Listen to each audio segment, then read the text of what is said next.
আসসালামু আলাইকুম। আজকের এই চমৎকার বিশ্লেষণে আমরা এমন একজন মহান ব্যক্তিত্বকে নিয়ে আলোচনা করতে যাচ্ছি, যিনি ছিলেন মহানবী হযরত মুহাম্মদ সাল্লাল্লাহু আলাইহি ওয়াসাল্লামের চাচাতো ভাই। সত্যি, ইসলামের ইতিহাসে তিনি এক অবিস্মরণীয় নাম। আজ আমরা হযরত আব্দুল্লাহ ইবনে আব্বাস রাদিয়াল্লাহু তাআলা আনহুর জীবনী এবং তার বর্ণাঢ্য ইতিহাস নিয়ে গভীরভাবে জানব। শুরুতেই একটা বেশ ইন্টারেস্টিং প্রশ্ন সামনে আসে। কাকে আসলে উম্মতের মহাপণ্ডিত বলা হয়? একদম ইসলামের শুরুর দিকের কথা যদি ভাবা যায়, এই বিশাল উপাধিটা যার নামের সাথে সবচেয়ে বেশি মানানসই, তিনি আর কেউ নন, স্বয়ং হযরত আব্দুল্লাহ ইবনে আব্বাস রাদিয়াল্লাহ। ঠিক আছে, চলুন এই বিষয়ে বিস্তারিত জানা যাক এবং তার জীবনের একেবারে শুরুর দিকের গল্প থেকে আমাদের আলোচনা শুরু করি। তো তার অসামান্য পাণ্ডিত্যের মূল অধ্যায়ে প্রবেশের আগে চলুন আমরা ৩ নম্বর সেকশন অর্থাৎ তার জন্ম ও শৈশব পর্বটিতে একটু চোখ বুলিয়ে নিই। তার পিতা ছিলেন আল আব্বাস ইবন আব্দুল মুত্তালিবরা এবং মাতা ছিলেন উম্মুল ফজল লুবাবারা। তিনি জন্মগ্রহণ করেন পবিত্র মক্কা নগরীতে, তাও আবার হিজরতের ঠিক বছর ৩ আগে। ভাবুন একবার তিনি কতটা ভাগ্যবান ছিলেন।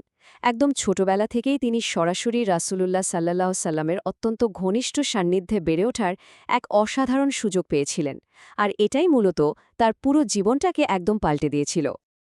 এখন আমরা তার জীবনের একেবারে টার্নিং পয়েন্ট অর্থাৎ নবীজি সাল্লাল্লাহু আলাইহি ওয়াসাল্লামের বিশেষ দোয়া পর্বটি দেখব। জানেন, এই একটা নির্দিষ্ট ঘটনাই মূলত ইসলামী জ্ঞানবিজ্ঞানের ইতিহাসকে চিরকালের জন্য সমৃদ্ধ করেছিল। নবীজি সাল্লাল্লাহু আলাইহি ওয়াসাল্লাম তার এই আদরের ছোট ভাইয়ের জন্য মহান আল্লাহর কাছে প্রাণ ভরে একটা চমৎকার দোয়া করেছিলেন। তিনি বলেছিলেন, হে আল্লাহ, তাকে দ্বীনের গভীর জ্ঞান দান করুন এবং কোরআনের ব্যাখ্যা শিক্ষা দিন। এটা কিন্তু শুধু সাধারণ কোনো দোয়া ছিল না, বোঝাই যাচ্ছে এটা ছিল ভবিষ্যতের এক বিশাল জ্ঞান ভাণ্ডারের ঐশী পূর্বাভাস। এখন এই স্লাইডের সবচেয়ে কৌতূহলোদ্দীপক বিষয়টা হল কিভাবে আগের ওই বরকতময় দোয়ার সরাসরি ফলাফল হিসেবে তিনি দুটি সুবিশাল উপাধি পেলেন। প্রথমটি হল হিব্রুল উম্মা বা উম্মাতের মহাপণ্ডিত, আর দ্বিতীয়টি হল তর্জমানুল কুরআন, যার মানে কুরআনের ব্যাখ্যাকার। নবীজির ওই একটা মাত্র দোয়া কিভাবে তার পুরো পরিচয়টা নির্ধারণ করে দিল, তাই না? তো শৈশব তো পেরোল, এবার আমরা ৮ নম্বর সেকশনে তার পরিণত বয়সের দিকে এগোব। ইবনু আব্বাস জ্ঞানের এক মহাসাগর। চলুন দেখি তার এই জ্ঞানতাত্ত্বিক অবদানগুলো ঠিক কতটা বিশাল ছিল। তার অবিশ্বাস্য অর্জনগুলোর দিকে তাকালে যে কেউই রীতিমতো অবাক হবেন। তিনি ছিলেন কুরআনের তাফসিরের সর্বশ্রেষ্ঠ সাহাবীদের একজন। শুধু কি তাই, তিনি হাজার হাজার হাদিস বর্ণনা করেছেন, আর মক্কা ও মদিনাতে তিনি অগণিত ছাত্রকে শিক্ষা দিয়েছেন। তার মজলিসগুলোতে জ্ঞানের তৃষ্ণায় মানুষ যেন ছুটে আসত। নিজের নিরলস পরিশ্রমে তিনি আক্ষরিক অর্থে ইসলামিক জ্ঞান সংরক্ষণ আর প্রসারের একদম মূল কেন্দ্রবিন্দুতে পরিণত হয়েছিলেন। তবে তিনি যে শুধু জ্ঞান চর্চায় ডুবেছিলেন, ব্যাপারটা কিন্তু একেবারেই এমন নয়।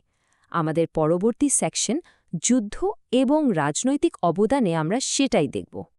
আর এই বিষয়টা চমৎকারভাবে তুলে ধরে যে কিভাবে সময়ের সাথে তার ভূমিকা বদলেছিল।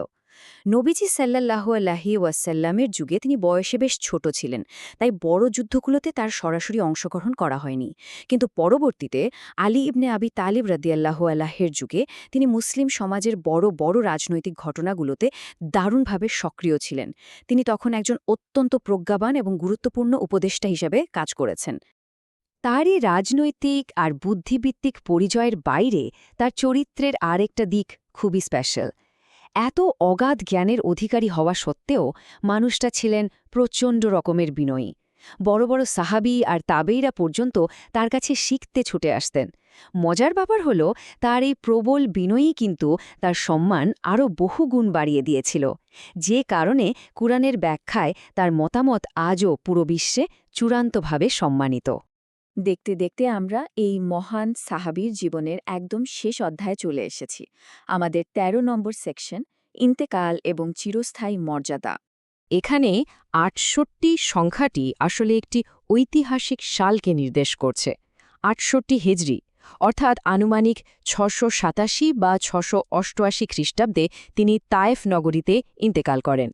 ইতিহাস বলে এই মহান স্কলারের জানা যায় সে যুগে অসংখ্য মুসলমান অংশ নিয়েছিলেন, যা প্রমাণ করে মানুষের মনে তার জন্য কতটা গভীর ভালোবাসা আর শ্রদ্ধা ছিল। আলোচনার একেবারে শেষে এসে এই একটা প্রশ্নই গভীর ভাবনার জন্ম দেয়, কিভাবে একটি মাত্র শক্তিশালী দোয়া শতাব্দীর পর শতাব্দী ধরে কোরআনের ব্যাখ্যার রূপরেখা তৈরি করে দেয়। ভাবলে অবাক লাগে, নবীজি সাল্লাল্লাহু আলাইহি সাল্লামের সেই একটা দোয়া কিভাবে একজন মানুষকে এমন এক জ্ঞানের মহাসাগরে পরিণত করল, যেখান থেকে আজও জ্ঞান আহরণ করা হচ্ছে। সত্যি অসাধারণ। ইসলামী ইতিহাস এবং সাহাবাদের জীবনী শুনতে আমাদের চ্যানেলটি ফলো এবং সাবস্ক্রাইব করুন। ধন্যবাদ।